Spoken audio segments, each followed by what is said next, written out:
Well, the linguistic war has gotten bigger, with Tamil Nadu Chief Minister J. Jayalalitha writing to the Prime Minister asking him to make English the medium of communication on social media and not Hindi as directed by the Home Ministry. The Tamil Nadu CM's reaction comes a day after the DMK Chief K. Karunanidhi objected to the Ministry of Home Affairs directives. Meanwhile, Chief Minister of Jammu and Kashmir has also asked Modi not to impose Hindi as the official language.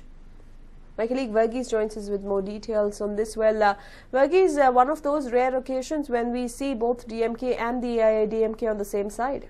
Well, it is. In fact, this has raked up a huge issue in the administrative section where people have been asked about the official implementation of Hindi. In fact, the directive that was sent by the Home Ministry with regards to the communication between officers has in fact come up for scrutiny, especially by the southern states. And it looks like both the leaders of the Dravidian party has in fact taken offense to it, and that is why they have tried to. In fact, Karunanidhi went yesterday saying that it is an attempt to impose Hindi culture upon the southern states. And also today we find Jayalalitha in a much muted way than Karunanidhi, in fact addressing the issue, but nevertheless saying firmly that English should remain the communication between the centre and the states. So clearly it has not gone down well with states that have a separate identity or an identity based on its linguistics.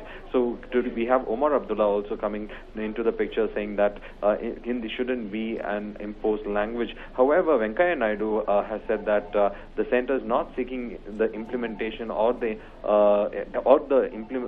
imposition of Hindi as the official language, but rather it would the current status quo would continue. That is what he has given as an assurance. But however, that particular order from the Home Ministry has in fact sent shockwaves to southern states as well as those states which have a linguistically different identity. Nishita. Right, and also now that so much speculation has been doing the rounds ever since the Ministry of Home Affairs order that came out in the open, Varghese, any reaction coming in from the BJP government, from the Modi-led government as to what will be the final decision taken, and that if they will go back on their words, or is it just leaders like Venkaiah Naidu stating that the centre will not take any move? Well, if we look at the situation at present, Nishita, the BJP is in fact quite muted. It is just in the official parlance that it has been given as an order, and that too from a particular ministry. We do not know what is the official position on the matter by the BJP as a party itself, and neither has any of the ministers other than Venkaiah Naidu who's given a statement with regards to it. It is mostly the opposition, the Congress, as well as the non-BJP parties that are ruling the states that have in fact voiced their concern with regards to the imposition of Hindi as a language of communication, the official parlance. So if we do not know what exactly the BJP as a whole thinks about Hindi's imposition, but since it could be also a manner in which to sense the sensibilities of whether it is possible to have Hindi as the official language by first giving in the circular and to test the reaction, or maybe it is an attempt to test the waters, Nishita. Right, thank you for joining us with all those details there, Varghese. Well, there we have it. Both DMK, both AIADMK as well as Omar Abdullah have sent across communications to the central government asserting that it is unfair if Hindi is imposed as the official language in these social networking sites. And well, the inquiry report on the death of 24 students and a tour guide near Mandi on the 8th of June nearby the Larji hydropower project has blamed the dam authorities for the tragedy. The inquiry was conducted by Mandi's Divisional Commissioner Omkar Sharma, who submitted the report to the Himachal Pradesh High Court. The High Court had also sought a report from the project authorities. The report has claimed glaring lapses and failure on part of the Larji project authorities, who ignored standard procedures and released water from the barrage into Bias River. The students from the VNR Vigyan Jyoti Institute of Engineering and Technology in Hyderabad were on an excursion to Manali. They, along with the tour operator, were washed away into the turbulent Bias River by a wall of water.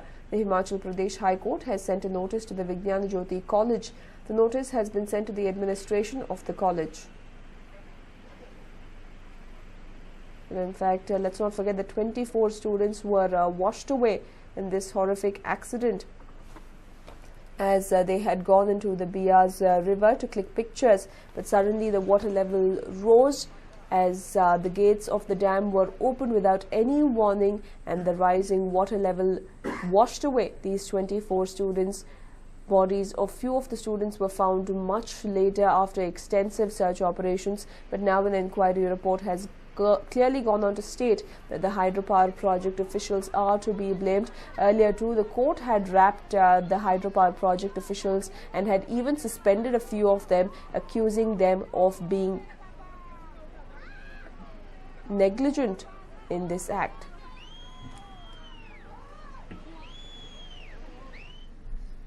And well, it is endgame for the residents of the 102 illegal flats of Mumbai's Campacola Society compound. The municipal corporation will cut power, water and gas supply to the illegal flats as the deadline for the residents to vacate their homes ends today.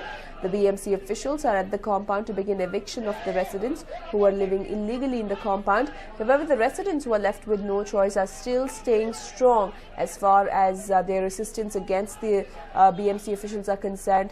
They are not allowing the BMC officials to enter the gates of the Campacola compound.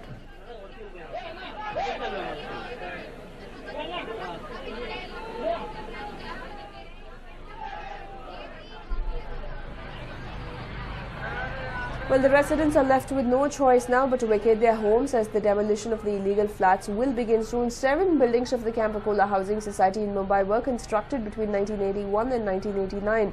The builders had permission for only 6 floors, but multiple floors were built without requisite permissions. In November 2013, when the demolition was about to begin, the Supreme Court had ordered a stay and given the residents time till May 2014.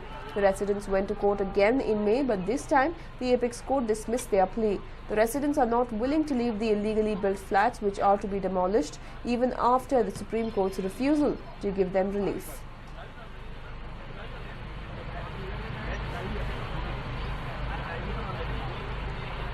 And in fact, Campacola has been a long-standing dispute since 2005. In fact, the residents have been battling it out. But now, even after the Supreme Court refusing to give them any sort of relief, the Campacola residents are fighting it out by firmly closing the gates of the compound, not allowing the officials inside. What the officials are stating is that they do not want to use force as far as evicting the illegal occupants or the occupants of these illegal flats are concerned, but instead they will record all these proceedings on their video cameras and produce the footage to the Supreme Court and let the Supreme Court decide what the future course of action should be. In fact, a team of 10 to 15 civic officials, some employees of manager Mahanagar Gas and Best will reach the Campacola compound, and they will be cutting off the power, gas and water supply soon. In fact, they reached last evening as well,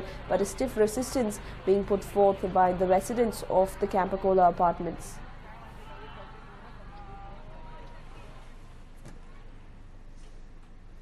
And well, moving on to some other news now. Sachin Tendulkar's minor son Arjun Tendulkar may have his statement recorded by the Mumbai police in connection with the actress Preeti Zinta harassment complaint against Wadia Group scion Nest Wadia.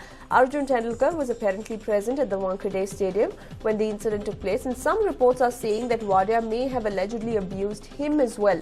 Zinta has been asked by the Mumbai police to record her statement by this weekend. Meanwhile, sources claim that Preeti Zinta will leave from the US and reach Mumbai on Sunday. She is most likely to report her statement on Sunday itself. Earlier, Preeti had denied selling her stake in Kings 11 Punjab team. On Wednesday, Zinta tweeted that she was neither going to sell her stake in the team nor was she planning to settle in America. The Wadia Group had also alleged that they were receiving threats from the underworld, warning them not to harass Preeti Zinta. Well, Preeti Zinta had recently come out in the open accusing her former beau Nest Wadia of abusing her and harassing her in the presence of many teammates as well as other guests who had arrived at the corporate box during a match in the IPL season that went by. And even as the officials failed to retrieve any CCTV footage that could display the incident that Preeti Zinta was speaking about, the officials are now heavily depending on the eyewitnesses there. It is said that a couple of eyewitnesses have even testified against Nest Wadia, and now reports emerging that Arjun Tendulkar, who is the minor son of Sachin Tendulkar might be questioned in the case as well, as he might have been present at the spot and might have also been abused by Neswadia.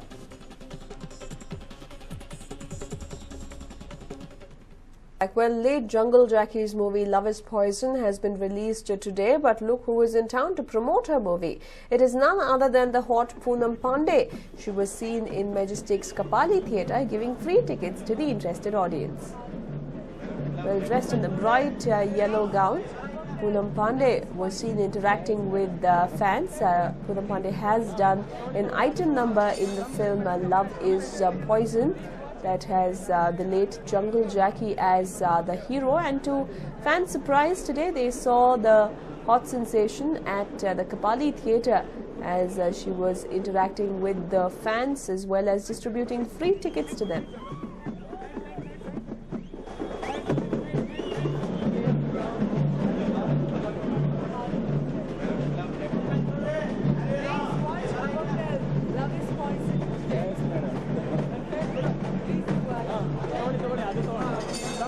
Well, Poonam Pandey is someone who gained a lot of attention for her challenge in the previous World Cup, where she had gone on to say that if India wins the World Cup, she will strip for them, and that is when her name became a household name. After which she has been infamous for her sultry, seductive acts through various videos on the internet. And now Poonam Pandey has reached Sandalwood, where she will be performing an item number in the film of the late Jungle Jackie called Love is Poison. And huge crowds gathered at Kapali Theatre not only to watch Love is Poison, but also to interact with Poonam Pandey and get free tickets from her.